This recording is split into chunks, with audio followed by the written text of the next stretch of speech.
Hello students, HCV solution का third part हम लोग स्टार्ट करेंगे। HCV सॉल्यूशन का आज अपने थर्ड पार्ट शुरू करेंगे। पहले दो पार्ट्स आपको यूट्यूब पे मिल जाएंगे, चैनल पे मिल जाएंगे। हमारे दो प्लेलिस्ट के अंदर आपको दो पार्ट्स मिल जाएंगे। HCV सॉल्यूशन क्लास ट्वेल्थ से शुरू कर रहे हैं।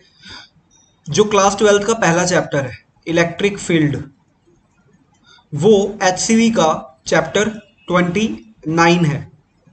ठीक है, पिछली वीडियोस के अंदर अभी तक हम लोग जो डिस्कशन कर चुके हैं वो है क्वेश्चन 1 to 55। इसका डिस्कशन हम लोग कर चुके हैं। क्वेश्चन 1 to 55 का डिस्कशन हम लोग कर चुके हैं। तो स्टार्ट करेंगे। अगर आपने पहले 1 to 15 नहीं देखा है तो पहले आप जाइए, पुरानी वीडियोस हमारी देखिए जो 1 to 15 की हैं। इसी चैनल पे आपको प्लेलिस्ट में मिल जाएंगी। चैनल को सब्सक्राइब कर लो, द फिजिक्स बूस्टर, और टेलीग्राम लिंक आपको डिस्क्रिप्शन बॉक्स में दिया गया है। तो you can join our Telegram channel for the updates. तो चलिए, नोट्स और पीडीएफ के लिए आपको वो चैनल ज्वाइन करना है। तो शुरू करें आज का जो सॉल्यूशन है हमारा। तो शुरू करेंगे, क्वेश्चन नंबर 16 देखेंगे पहले।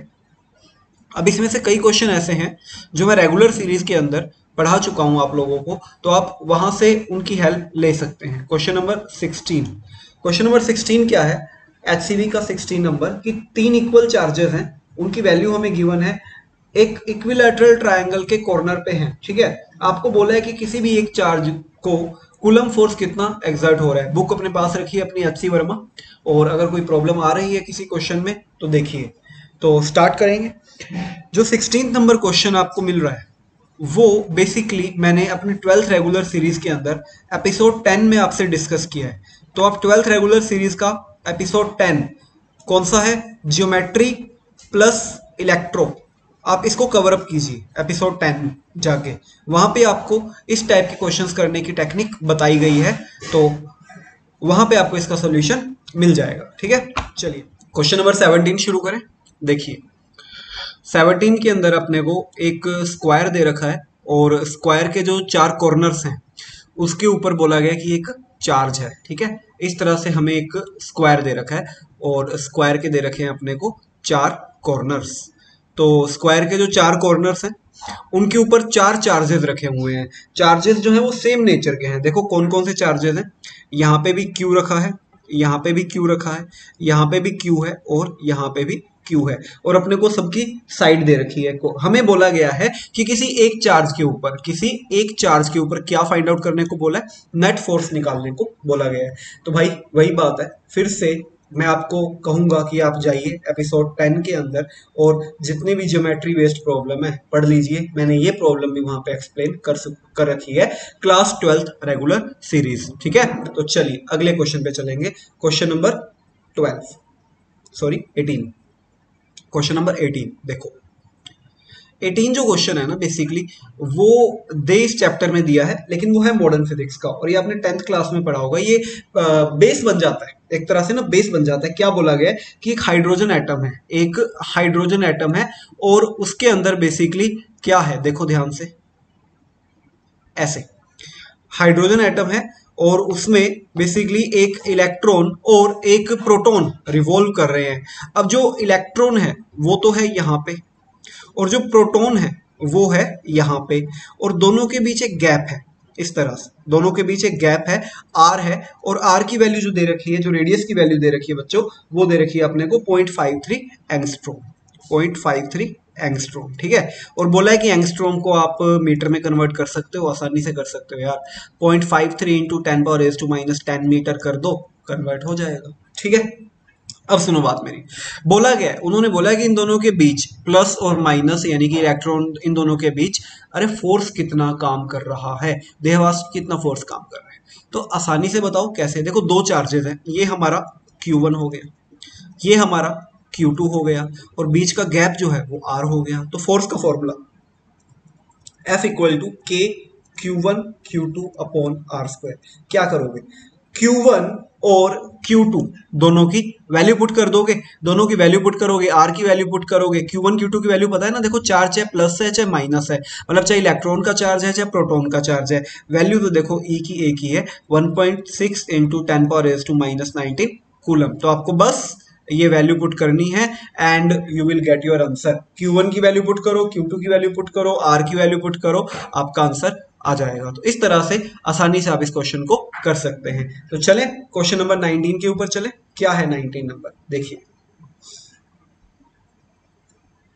19 नंबर आप ऐसे भी पास रखिए अपनी, अगर आपका डाउट है तो। जो डाउट है आपका वो यहाँ पे डिस्कस कर लेंगे। मैं सारे ही डिस्कस करूंगा, आपका जो डाउट है आप उसको यहाँ से क्लियर कीजिए और चैनल को सब्सक्राइब कर लो। क्वेश्चन नंबर 19 देखो, find the speed of the electron in ground state of hydrogen atom. The description of ground state is given in the previous problem. Ground state के बारे में कहते हैं कि हमने पिछली प्रॉब्लम में बता दिया है, अब हमें ये बता दो कि स्पीड कितनी आएगी। तो अगर हम इसको सोल्व करते हैं तो कैसे सोल्व करेंगे, देखो वैसे तो ये मॉडर्न फिजिक्स में आपको सिखाया जाएगा आगे चल के, अभी इसको कैसे सोल्व करेंगे। तो देखो वही मैं एक सर्कल कंसीडर कर लेता हूं जैसे पिछले में किया था। ओके देखिए,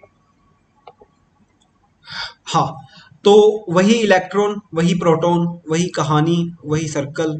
क्या है यहाँ पे प्लस ई माइनस ई, इन दोनों के बीच जो फोर्स लगेगा, एक फोर्स तो लगेगा के Q1 Q2 bye R square, या के Q1 की वैल्यू भी ई मान लेते हैं, Q2 की भी ई मान लेते हैं। क्यों? क्योंकि दोनों सेम चार्ज रखते हैं। तो क्या आ गया, ये आ गया के E square by R square, ये हो गया फोर्स। ठीक, अब यहां पे बन रहा है एक सर्कुलर पाथ। कौन सा पाथ बन रहा है? Circular path. अब आपको ये पता है कि अगर आप चाहते हैं कि ये इलेक्ट्रॉन, ये जो इलेक्ट्रॉन हमारा चल रहा है ये घूमे इसके अंदर, तो कैसे घूम सकता है? जब ये वाला फोर्स है, कौन सा, ये जो भी हमने फाइंड आउट किया है, ये वाला जो फोर्स है K E square by R square, ये किसके इक्वल हो जाए? ये जो K E square by R square है ये इक्वल हो जाए M V square by R के। तब हमारा जो इलेक्ट्रॉन है यहाँ पे मजे से घूमने लगेगा। अब इक्वल करने के लिए आर से आर आप कैंसिल करो, तो यहां से देखो अब बात आती है आर की। तो फिर से मैं बोल रहा हूं कि ये जो टॉपिक है मॉडर्न फिजिक्स में डिस्कस किया जाएगा, अगेन डिस्कस किया जाएगा। केमिस्ट्री में अगर आपने पढ़ा है तो बहुत अच्छी बात है। यहां पे आर की जो वैल्यू है इसको इक्वेशन 1 दे दें। क्लियर, इक्वेशन 1 दे दिया। अब जो आर की वैल्यू है उसको रिप्लेस करना पड़ेगा। कैसे? इसके लिए यूज करेंगे बोर्स सेकंड क्वांटाइजेशन प्रिंसिपल। अब बोर का सेकंड क्वांटाइजेशन प्रिंसिपल क्या है, मैं थोड़ा इसको साफ करके आपको बता देता हूं कि बोर का जो सेकंड क्वांटाइजेशन प्रिंसिपल है वो क्या है। देखिए वो 11th में केमिस्ट्री में पढ़ा है, अभी फिजिक्स में आगे चल के पढ़ोगे। कब? मॉडर्न फिजिक्स जब स्टार्ट होगी तब। तो देखो क्या, M V R is equal to N H upon 2 pi, ये है बोर का क्वांटाइजेशन प्रिंसिपल। अब यहां से आर फाइंड आउट कर लो, तो N H upon 2 pi M V आ गया। अब ये वैल्यू जो है ना बस यहां पे रख दो, आर की वैल्यू इस जगह पे। जैसे वैल्यू रखोगे यहां पे तो आपको वी की एक वैल्यू मिल जाएगी। जैसे यहां पे एक वैल्यू रखेंगे आपको v की एक वैल्यू मिल जाएगी एंड आपका आंसर आ जाएगा। अगर आप इसको सोल्व करोगे, वैल्यूज वगैरह पुट करके सोल्व करते हैं ना, तो फाइनल आंसर हमारा आएगा। जैसे सुनो, करना क्या, समझ गए ना? ये जो r की वैल्यू आप देख रहे हो यहाँ पे, ये जो r की वैल्यू है आपने यहाँ पे पुट करनी है, आपको v की वैल्यू मिल जाएगी। और जब सोल्व करोगे डाटा वगैरह रख के तो ये आएगा 2.18 इंटू 10⁻⁶ मीटर पर सेकेंड, ये हमारा आंसर आ जाएगा इसको जब सोल्व करोगे तो। अब h क्या है? प्लैंक्स कांस्टेंट है। वही बात है, ये सारी कहानी अच्छी तरह कहां डिस्कस होगी, मॉडर्न फिजिक्स में। तो आप चाहें तो इस क्वेश्चन के ऊपर लिख ले कि मॉडर्न फिजिक्स। जब मॉडर्न फिजिक्स समझ जाओगे तब एक बार फिर से आके इस क्वेश्चन को देखना, फिर ये आपको एकदम क्या लगेगा, आपको ये मजाक लगेगा, इजीली हो जाएगा ये। ठीक है, तो चलिए चले क्वेश्चन नंबर 20 की तरफ। तो फिर 16, 17, 18, 19 क्वेश्चंस आर डिस्कस्ड। नाउ हम चलेंगे क्वेश्चन नंबर 20 की तरफ। क्या है 20 से ना मैकेनिक्स शुरू हो रही है, मतलब इलेक्ट्रोस्टैटिक्स के अंदर हम मैकेनिक्स को कैसे ऐड कर सकते हैं, ये कहानी शुरू हो रही है। तो देखो 20 में क्या बोला गया है, सॉरी 20 में अभी मैकेनिक्स नहीं, 20 मैथ्स का ही है। 10 पॉजिटिवली चार्ज है जिनको फिक्स किया गया है। देखो मैं इस पे ज्यादा आपको परेशान नहीं करूंगा, ये मैंने एक एपिसोड बनाया है क्लास 12 रेगुलर सीरीज में, इलेक्ट्रोस्टैटिक्स प्लस मैथ्स, और उसमें ये सबसे बेसिक क्वेश्चन था, सबसे बेसिक क्वेश्चन करवाया था मैंने ये।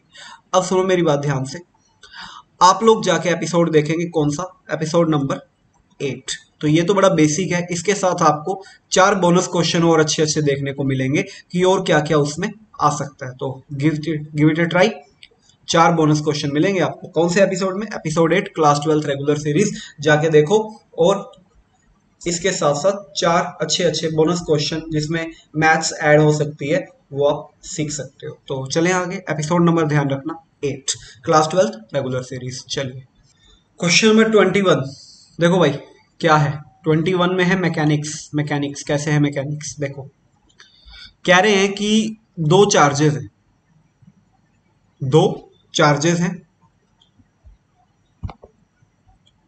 एक चार्ज है ये मान लेते हैं, दूसरा चार्ज हमारे पास आ गया, वेट, एक चार्ज हमारे पास ये है और दूसरा चार्ज भी एक रखा है इन्होंने। क्या है बना लेते हैं, जल्दी से ड्रॉ कर लेते हैं उसको। ये है दूसरा चार्ज इस तरह से, ठीक है। दो चार्ज है और दोनों के बीच का जो गैप है वो हमें गिवन है। दोनों के बीच का जो गैप है, या कह लो कि दोनों को बांधने के लिए ना एक स्ट्रिंग का यूज किया गया। दोनों को एक स्ट्रिंग से बांध दिया, बांध के एक टेबल के ऊपर रख दिया इस तरह से। 1 मीटर गैप है, इसके ऊपर भी एक चार्ज है, इसके ऊपर भी चार्ज है, और दोनों चार्जेस सेम है। वैल्यू भी देख लेते हैं, बुक में दे रखी है हमें एचसीवी में। वैल्यू है 2 × 10⁻⁻⁸ कूलम। आपको पूछ रहे हैं कि टेंशन कितना आ रहा है स्ट्रिंग के अंदर, टेंशन कितना जनरेट हो रहा है। तो क्वेश्चन समझ आया? क्या करोगे? फ्री बॉडी बनाओ। फ्री बॉडी कैसे बनाओगे? एक चार्ज को पकड़ लो। देखिए होगा क्या, दोनों पॉजिटिव चार्ज है, दोनों अगर पॉजिटिव चार्ज हैं तो पहले तो टेंशन देखो, टेंशन तो बॉडी से दूर लगता है। मान लो मैंने ये वाला चार्ज पकड़ा तो टेंशन तो इसके ऊपर जो लगेगा इधर लगेगा, ठीक है। हमें वर्टिकल फोर्सेस नहीं चाहिए क्योंकि फ्रिक्शन वगैरह तो है नहीं जो वर्टिकल फोर्सेस की जरूरत पड़े। हमें टेंशन चाहिए था, मिल गया। दूसरा जो फोर्स चाहिए वो है इलेक्ट्रोस्टैटिक फोर्स।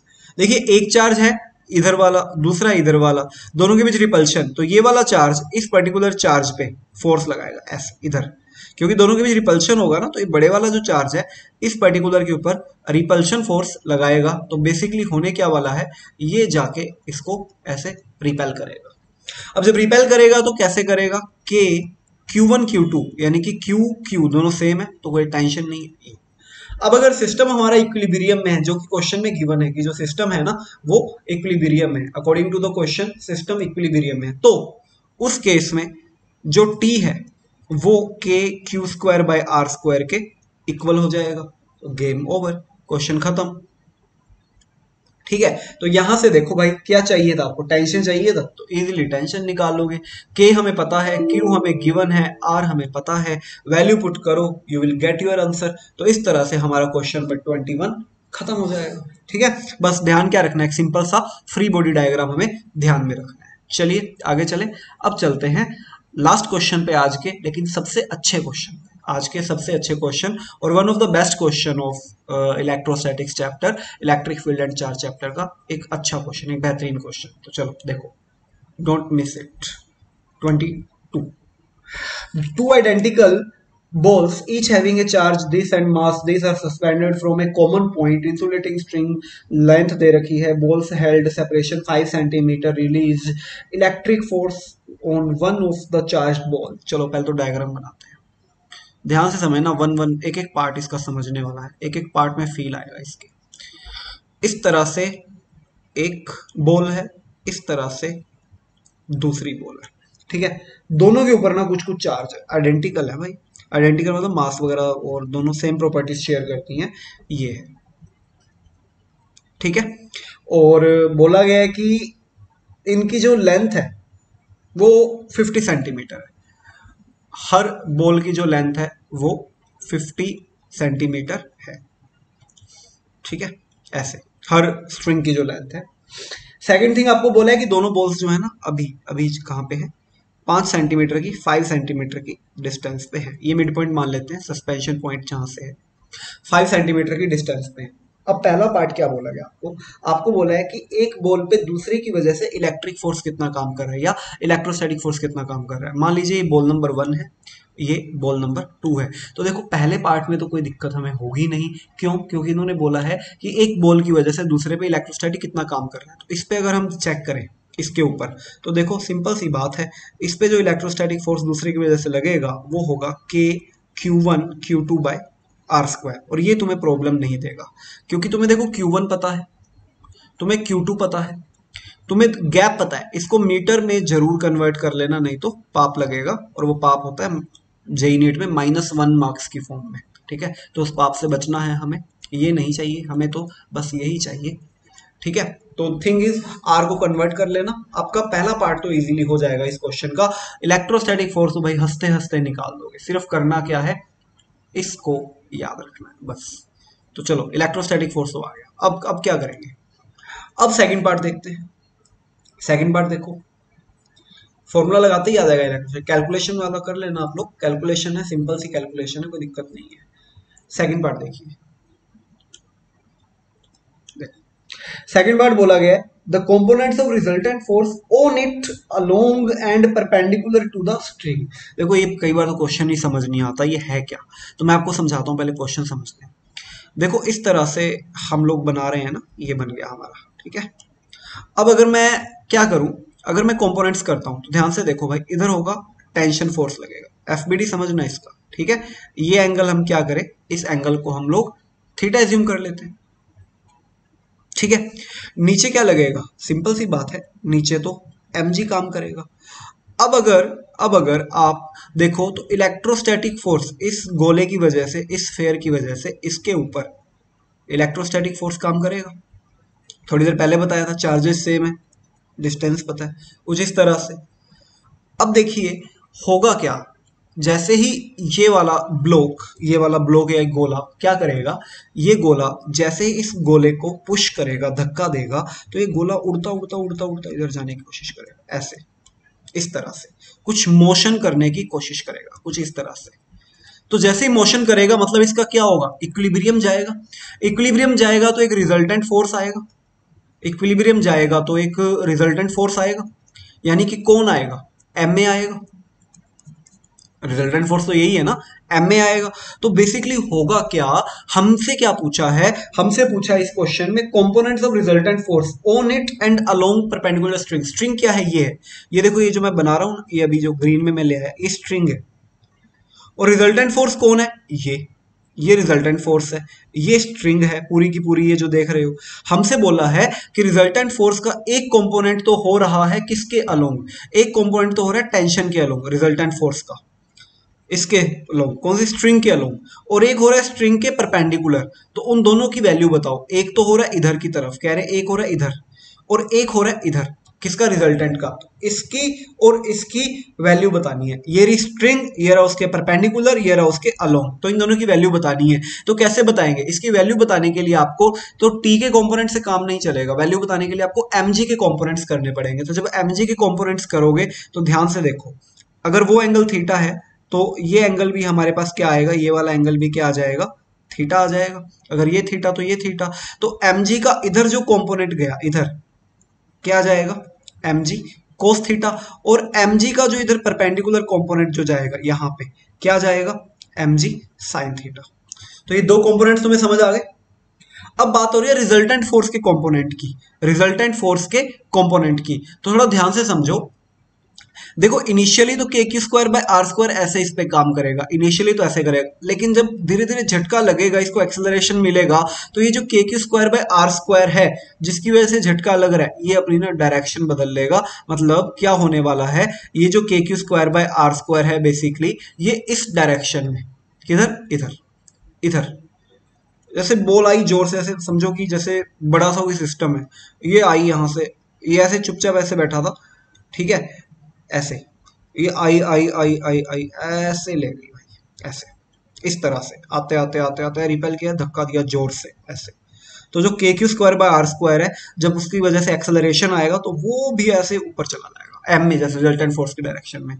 तो बेसिकली यहाँ पे क्या लगेगा, K Q square by R square. तो बेसिकली आप देख पा रहे हो मोशन किधर हो रही है, मोशन हो रही है इधर, इस साइड, ठीक है। तो एम में लग रहा है, रिजल्टेंट फोर्स लग रहा है इधर, एम में लग रहा है इधर।